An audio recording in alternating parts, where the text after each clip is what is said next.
Oh, yeah. Oh, yeah. Yeah. I'm an ass. All right, my first guest recently made her Broadway debut in Sweet Charity, earning some great reviews and a Tony Award nomination. Thrilled to have her on the show. Please welcome Christina Applegate.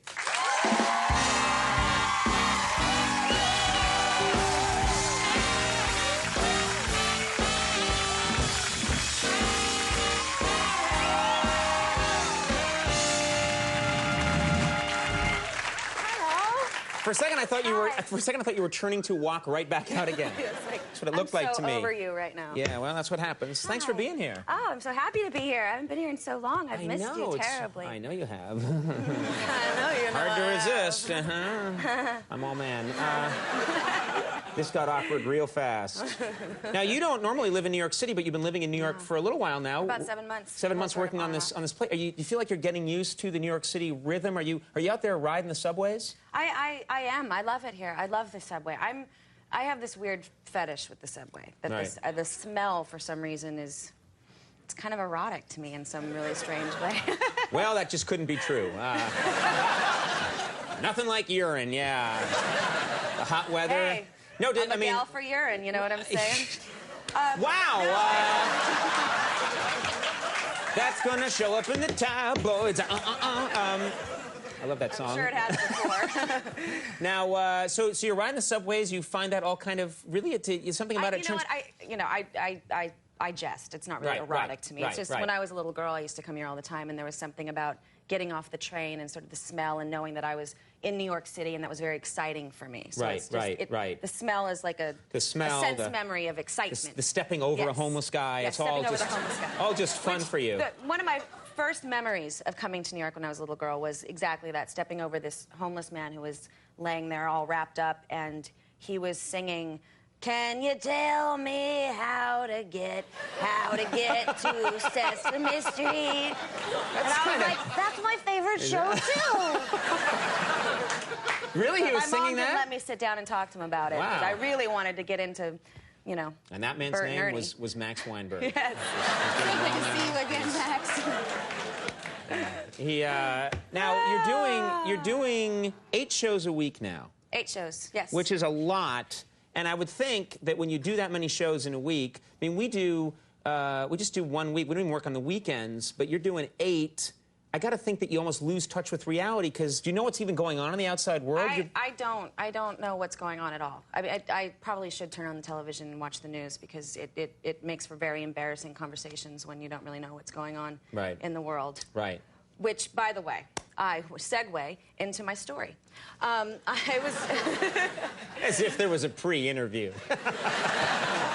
We just read each other really well.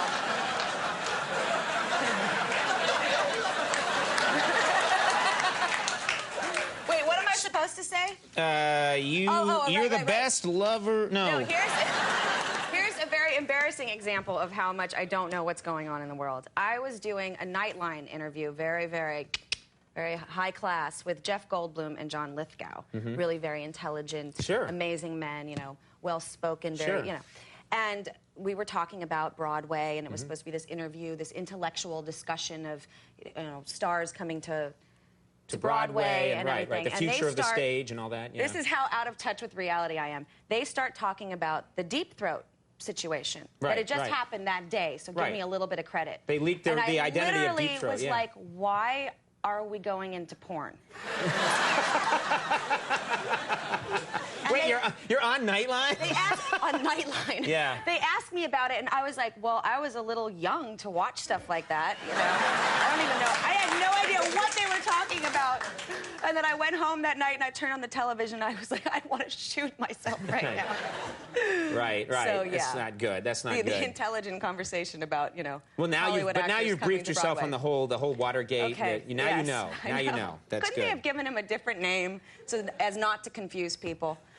So that you don't Damn Woodward and Bernstein. Throwing porno names around, confusing us all. Man, such a bummer. Sweet Charity. Let's talk about Sweet Charity. Yeah. This is I think this is a great show business story. The show's about to go on. You're about to sort of, open the show here on Broadway, and you break your foot. Yeah, I broke my foot on stage in Chicago in one of our preview performances. And people were saying, well, we got to stop the show now. We got to just cancel. Yeah, it was really a domino effect that once I broke my foot and then I wasn't going to be in the show for a while, people weren't buying tickets, so they closed us down. Right. So but what now, you know. What did you do? You said, because in the old show business movies, something like that happens, and the actress like tapes her leg up and says, no, I'm doing the show. And there's always a guy that says, you're a real trooper, kid. You know, there's That's exactly what happened. Is that what happened? It was exactly what happened, except for the accent. He didn't have that accent. Well, then what's the point of doing it if there's no accent? So no, I just kept going. That's I still wear nice. the brace. Good for you. But I only do that for sympathy. Right, nice. Because you can never get enough of talking about the foot. Right, right. Actually, next time I want to break my butt so that people actually have to come up and go, how's your ass? When and you then break I can say, sore. When someone, I don't understand, and this is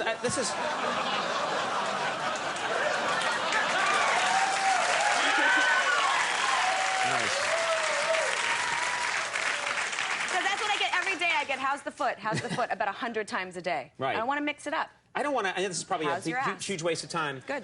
How is your ass, by the way? It's a sore. Good. If someone breaks their butt, what do they do? If you break your butt, is it a cast? Is your ass in a sling? What happens? I don't know. Those are things I don't even know. Maybe that's where the term came from. Your ass in a sling. Maybe. Wow. Right? Incredible. Amazing. We need to get back to what they wrote. No. They didn't write anything. This card's just for show. Christina Applegate. Yes, sir. Thank God. Thank God that's there. I wouldn't know what's going on. Now, one of the things I'm curious about with Broadway, I've never been on a Broadway show. I've always wanted to be. And you haven't been to mine either, so I'm a little ticked about that. I'm a very busy man. Look at me here. Do you think that we just make up this comedy at the last second and throw it out there? Yes, we do.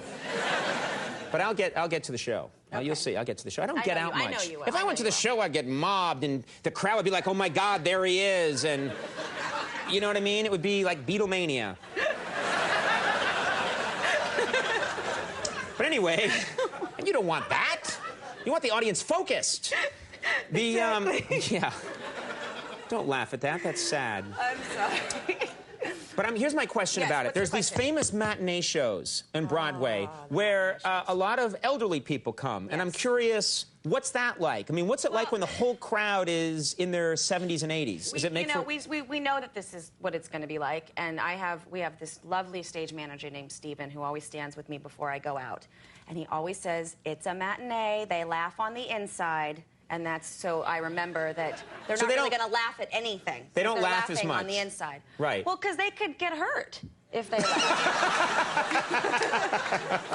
You know? Right. You don't want anyone to be having a stroke in the middle of your show. No. So they laugh on the inside. Do they literally. shout things out like, "What's happening?" I hear them all the time, like, "Oh, she's adorable." Well, that's nice. Yeah. Do they ever say, "I'm old"? No. We do get hecklers sometimes. I don't understand. Who goes to a Broadway show and heckles? I don't know. We have this one scene where my other actor, Dennis O'Hare, says something to me about, I am obsessed with purity in this day and age. Isn't it laughable? Right. And we had a guy in the audience go, "Yeah, ha, ha, ha," in the middle of our show. What kind of creep does that? No, I didn't come. I haven't been to the show. We established I haven't been. Okay. But I don't know who pays that much money for a ticket. I don't know. How could you heckle at a Broadway show? It's just bizarre. I don't know. What do you do? What is your scheme for if the audience isn't so good? Do you have a technique? How do you deal with an audience? Do you, if they're not so good or the audience seems kind of quiet? Dennis told me how to do this because I would get really like, they suck. And he said, just pick somebody in the audience. Look out there before the show starts and pick somebody and then just do the show for them. So, like our matinee on Wednesday, I did it for this adorable little old lady in a pink sweater who was sitting in the front who was like this the whole show. That's really sweet. That's really sweet. So I just did the show for her. That's nice. Because the rest of them shocked. They were mean. They didn't laugh or clap or anything. Well, as you said, they're very old, these people. And they're trying to conserve their energy. No, they didn't suck. I love our audiences. I'm sorry. If you were there Wednesday, I love you. Come back. No, I don't 5 or think they 6 were times. there. No, I sometimes, I think it's good to pick one. My problem is that we can have a great crowd, and every now and then I'll catch the eye of someone in the audience, and everyone can be laughing, but one person isn't laughing, and then I get mad at that person. Exactly. So I wait and I follow them home. And I beat them to death with a pipe. It's a little thing I do, so watch out, because I'm gonna get you. Sweet Charity, people love this show. Is now playing at the Al Hirschfeld Theater on Broadway. Yep. And thanks so much for stopping by. We I'm love so it when you glad come to by. be here. I yeah, love you. Christina, Applegate, Regina Hall coming up. We'll take a break. We'll be right back.